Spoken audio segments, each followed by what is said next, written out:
we can learn a lot from 27 young ladies, and the world can too. It has been 2 months since floodwaters devastated the Texas Hill Country, killing more than 100 people, 27 girls from Camp Mystic. Thank you for joining us here at 4. I'm Lisa Hernandez. And I'm Andy Sirota. Their families press lawmakers to change how youth camps are regulated. Late last night, lawmakers passed Senate Bill 1 and House Bill 1. Both will bring sweeping changes to the camping industry. 2 Investigates Robert Arnold covered the floods and has been following these bills closely. He is joining us from our newsroom with a breakdown of the changes. Robert. Both bills call for stricter state oversight of youth camps, particularly in the area of emergency preparedness and response.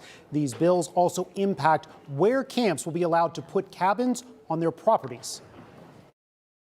When I dropped her off, I had told her it's the safest place on earth. We talk about this being your worst nightmare. This was not a nightmare I had. The parents of Heaven's 27 demanded change. It became very clear that this wasn't an accident, this was complacency, and it is 100% preventable.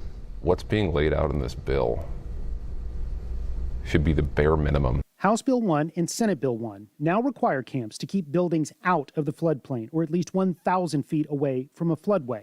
The bills require camps to develop emergency plans for a range of scenarios, and those plans have to be approved by the state. Camps are required to have lighted evacuation routes, weather radios, and redundant internet access to ensure all emergency alerts are received. Camps must also now place a link on their respective websites that direct parents where to file complaints with the state. We would have been doing a massive disservice to our daughters for not running with this and seeing this through.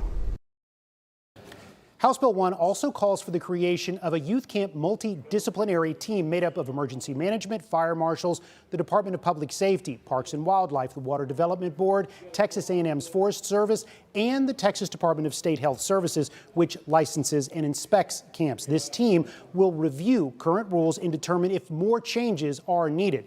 We also reached out to several camps in Hunt County, including Camp Mystic, to determine how these new laws will specifically impact the layout of their campgrounds. We have not yet received a response except from Camp Mystic. Camp Mystic let us know that it will never again allow campers to stay in the cabins that had floodwaters in them.